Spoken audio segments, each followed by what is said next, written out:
What's going on, everyone? Check out what I got. 20x4 fat tire front motor kit. Yes, the sample is here. Time to get onto a bike, start testing it out. For those of you who don't know, I started selling 26x4 front motor kits after years of people asking me, like, how did you build your dual motor bike? Where did you get the front motor? How did you do this? Give me the parts list. So I decided to create a whole kit, just a front motor already laced into a wheel with controller, battery, wiring harness, throttle, everything you need to basically graft a motor onto the front of your bike. Doesn't matter what bike. I've put it on a Hemiway, an Aventon, a Rad, a wired bike. It's kind of a universal front motor kit that can be grafted on to any bike. The only thing you really need to make sure is that your forks can handle it. They got to have a 135 millimeter front dropout, and they got to have dropouts that are strong enough to handle that geared hub motor. It's definitely a powerful motor. So you want to have these strong enough, it's not going to fly out of there or break these off. This is what I use, the RST guide forks. This is what I recommend. So if you're going to put a front motor kit on, these are nice and strong. They seem to work. I've never broken these. So I produced the 26x4 front motor kit and we sold out. Before they even arrived in the US, they were sold out. So I've placed another order for them and they're back on pre-order on the website, citizenperformance.com. But now I got a lot of requests for the smaller diameter wheel. People wanted a front motor kit for their 20x4 fat tire bike, whatever it might be. You want to put a motor into the front of your X-Class from Aerial Rider or whatever bike. Again, pretty much universal fit. You just got to make sure you have strong forks, 135 millimeter dropout.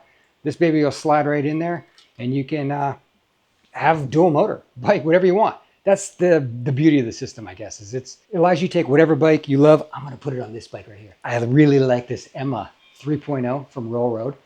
Great bike, but they don't make it in all-wheel drive. And I want a little more power. This bike's got a 1500 watt motor in the back, but it peaks at 1500 watt. It's designed for longevity.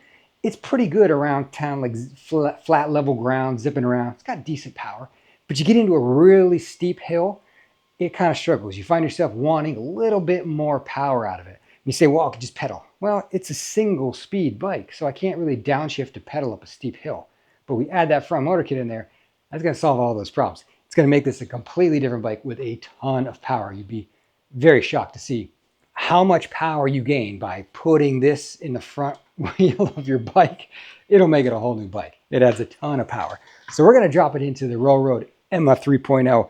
And when I'm done with this baby, it's going to be awesome. I've already got some other parts on order, but we got to do one thing first. I got to swap out these forks. I got to get these nice, strong guide forks on here. I'll probably sell these too. Yes, they'll probably be on the website, 20-inch RST guide forks. And we're going to unfortunately lose our double crown forks here. And I have to find a way to mount this headlight maybe onto the bars up here.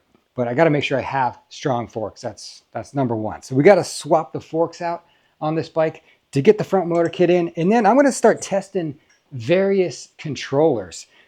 On the 26-inch wheel, I did a 45 amp controller, which is huge. Honestly, it's probably too much. It's a bit overkill. It's a ton of power in that. So being the smaller diameter wheel, I'm probably not going to need so much power. I'm going to test some like 30 amp controllers, 40 amp controllers, and just see what gives us a good power boost. But step one, let's swap the forks. And then we'll get this on there and get everything hooked up.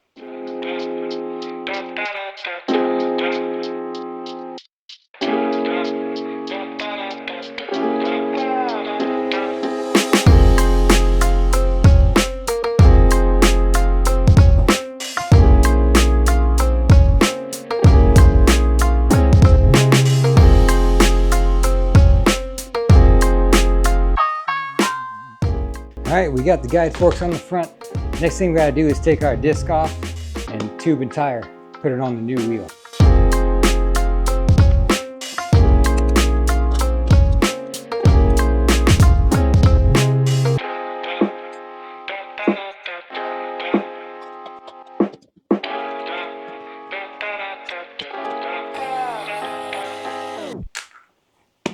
All set?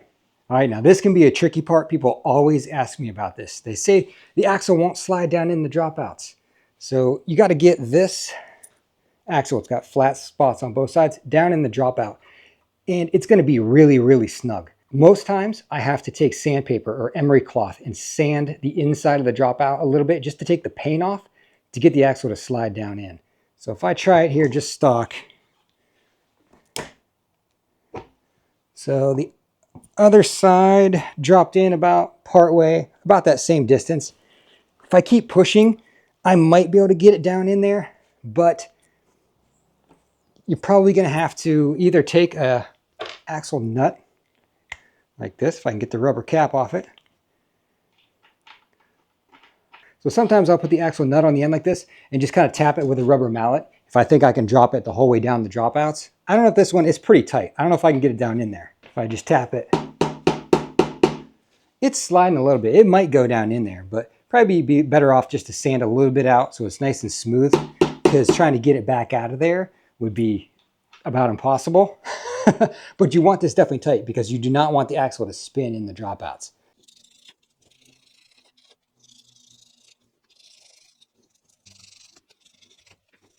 All right, well, we'll see if that was enough.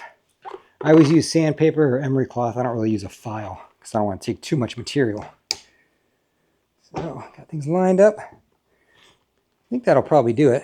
I'm going to put this on here and just tap it down in on both sides. Right down in there. Okay, all the way down in, nice and snug.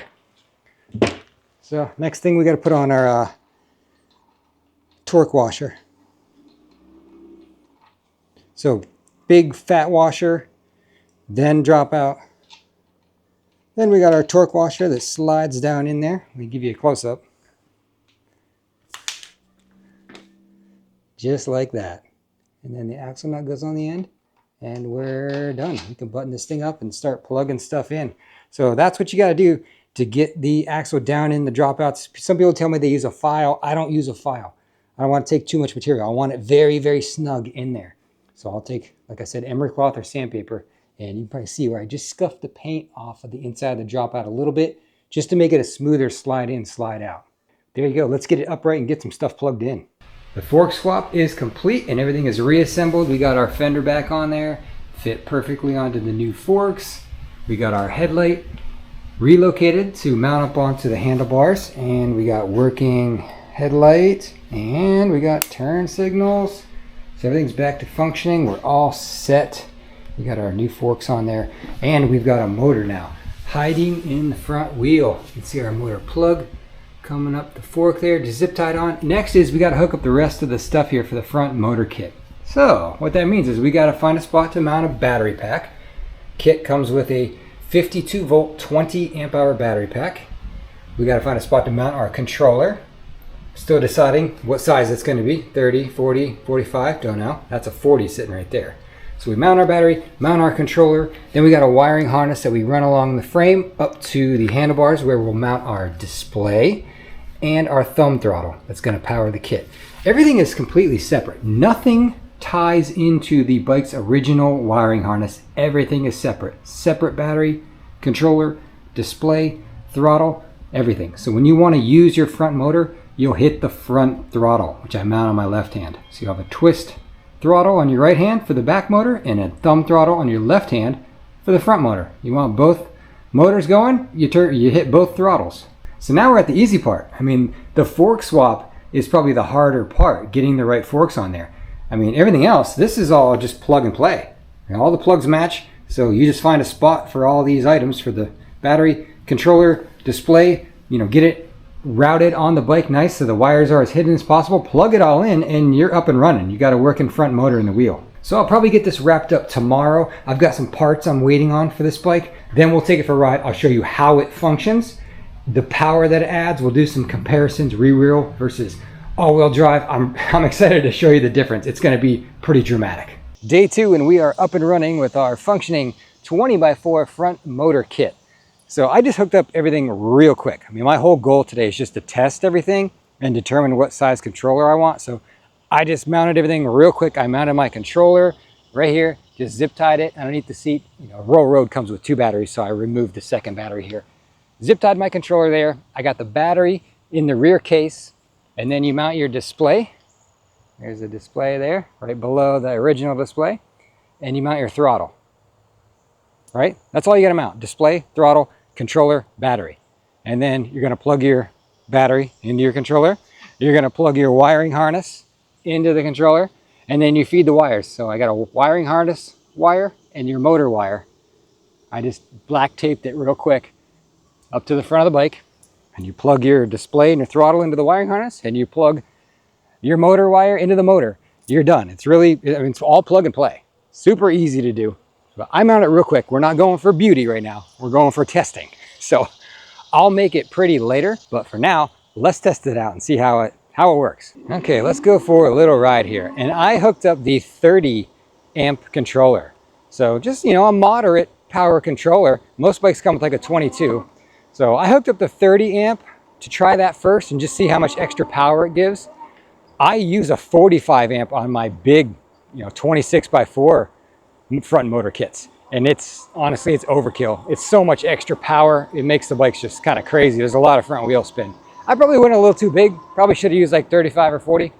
So let's try a 30 on this because it's a smaller diameter wheel and probably lighter weight too. So easier to turn. But here's the rear motor. And then if we hit the front, you really feel it pull. You know, I want to show you a couple examples of why you might want a front motor kit. Here's from a dead stop, the rear motor only. There's your acceleration. Now if we do both motors at the same time, I mean, huge burnout. That's why I don't want to go too big on the controller for this little wheel. Because if you can't get traction, what's the point, right? Do one more launch here. It's even with the 30 amp controller, that's a lot of wheel spin. But let me show you the kick in just as you're rolling too. That'll give you a better feel. All right, we're rolling along here. Let's do rear motor, add the front, and you just see it take off. That's pretty good. Let's go over to the hill climb really quick. Now I'm building these front motor kits for a couple reasons. To give better acceleration and to give better hill climb power. You know, you can go out and you can just buy an all-wheel drive bike, but if you already have a bike, you already love that bike, you've accessorized it, you just wish it had more power, well, I guess that's where I come in. I can give you the front motor, you can graft it onto the bike, and then you'll just have gobs and gobs of power. So here's our hill climb. I'm gonna start going up the hill with the rear motor only. And then part way up, I'm gonna add in the front motor so you can see just how much more power it gives you. So here's rear motor only. Start the hill. Off to a pretty slow start, but doing okay. Now if I add in the front motor, you'll see how much more power you get. It takes it from doing okay to just annihilating this hill. Look at that.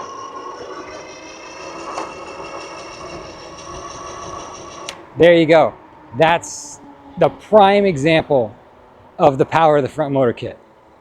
Takes hill climbs and just makes them total cakewalk. Now this bike has a decent sized motor, but it's also a pretty heavy bike. And when you get on any kind of hill, it starts to feel a little sluggish. You kind of wish you had a little bit more power. So another problem I got is I have roads like this where if I need to go up this hill right here, this is like a 35-mile-an-hour road, no sidewalk, no shoulder. If I try to climb it on this bike, this is rear motor only. Let's see how she does when we get to the hill. All right, now we started into the hill, so we're gonna go from 28 miles an hour. It's falling down to 25, 23, 22, 20, 19. It's just, but if I add in the front motor now, it'll pull me mid-hill right back up. If I would have used the front motor from the bottom, I wouldn't have lost any speed. Look at that. It pulled me right down from in the teens to 30 miles an hour. Now I can stay in the flow of traffic. There you go. It's so much more power. And that's only a 30 amp controller. I'm not sure if I even need to go larger or not. I mean, it does exactly what I want it to do right there. And I like having it on a separate throttle. That way you can just use it as a little boost button whenever you need it. You know, I never link mine to the one throttle. I don't like having the motors linked together. To me, that's more dangerous. Because when you get into trying to navigate low speed turns and you hit the throttle or you accidentally pedal in a turn and the front wheels spin in. Now let's see if I can give you a 0 to 30 with just the rear motor. Here we go. 3, 2, 1, go. We're at 12, 14, 15. There's 20. And we're gonna get to 30 right about now. There you go. Let's do it again with both motors. All right, 0 to 30 with both motors. 3, 2, 1, go. All right, we're right about there. Way quicker.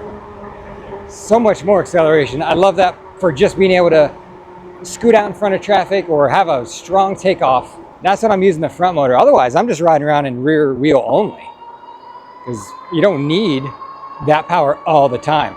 That's kind of how I designed it. I designed it as just a power boost, right? Not to be used on a continual basis. And that's why I don't hook up the pedal assist. So when I pedal, this is only my rear motor hooked to pedal assist. I don't hook up the front motor to pedal assist at all. All right, let's show you some accelerations. This is the rear motor only. 3, 2, 1, go. It's an okay takeoff. Nothing too exciting, just solid. Let's go show you what adding the front motor in will do. All right, here's a dual motor takeoff. Maybe my editor will even put a side-by-side for you. 3, 2, 1, go. We got lots of juice in this baby. All right, folks, well, that is the 20x4 front motor kit. Gonna be available soon on pre-order, citizenperformance.com. I've already got the 26-inch wheel kits for sale and they're now pre-order. My shipment will be here probably early to mid-October. And I've sold through half of them already. They're already halfway gone. So I don't know if they're gonna sell out again before they get here. I guess we'll see. But the 20-inch kits that everybody's been asking me for, just finalizing the details. Let's do another hill climb. I can't remember what this roll road climbed a hill in. I'll put it on the screen under its original power, but we'll do another test here. You ready? 3, 2, 1, go. Big burnout. Climbing strong. It's gonna crush its original time for sure. Wow, what a beast. Love it. Time. Woo. The front motor kit helps so much. But they'll be ready soon. So keep checking the website. And if you really want one of these to take your 20x4 fat tire bike and make it a hill climbing beast. All right, since I know you're gonna ask, what's the top speed of the front motor kit? Well, let's do front motor throttle only. See where she tops out. I didn't really design it with top speed in mind. So we're at 29, 30, 31, about 31, 32-ish top speed. So if your bike only goes 25, yeah, the front motor will help you go faster, but that's its top speed, about 31-ish. But putting this motor on this roll road bike created a beast. Watch this.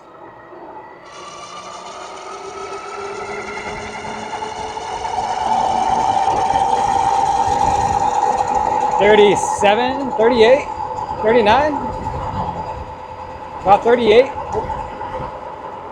Woo. Nice. Okay, we're testing the 40 amp controller. This is my test machine. Look at all this wiring I got going on. Testing purposes only. But so we slapped a 40 amp controller on there to give it a go, and I want to show you. I think we're gonna go with 40. 40 is a lot, not a lot stronger. I thought it would be obnoxious, honestly. I thought the 40 amp controller would just be far too much, but it feels pretty good. It's definitely stronger than the 30. Here's a launch, full power 40 amp controller. So you get about, I don't know, 7 or 8 feet of wheel spin. With the 30 amp, you got maybe 4 or 5 feet of wheel spin. But check this out. If I go into the settings and basically set it to slow start, let's do that. I want to power off, power back on, hold up and down, get in the settings. Now I've got it set C5 at 10. That's full power, full controller output. I'm going to back that off to a 1. Put it at 1. Save the setting. Wait for this car to get out of my way. All right, now let's show you a launch with the slow start feature on. 3, 2, 1, go. Perfect. Perfect. That's perfect. Perfect launch. No wheel spin, strong, just that slow start setting helps a bunch with the wheel spin. I think that's the perfect launch. I think 40 amps is the way to go. So if you want the ridiculous burnout off the line, you crank it up. If you want just a nice, easy, strong pull like this, there you go. Put the slow start setting on. 40 amps it is. Well, I think we're going to go with a 40 amp controller for the 20x4 front motor kits. Now I just need to get an order placed with the manufacturer, which means the 20-inch kits probably aren't going to be in the USA until November. So just to give you a rough estimate when they might ship out to a customer, probably I would say mid-November to be safe is when they might arrive. But in the meantime, I'll probably be doing some more testing with this one sample kit that I have and all my accessories for the Emma. They didn't come in yet, so I haven't been able to get this thing finalized. Once I get it all installed and looking beautiful and all the accessories I've ordered for it, I'll give you a follow-up video. But I hope you enjoyed seeing a little bit of how the kit is installed today and seeing what it can do. So if you enjoyed, consider hitting subscribe. Come back for more. Thanks.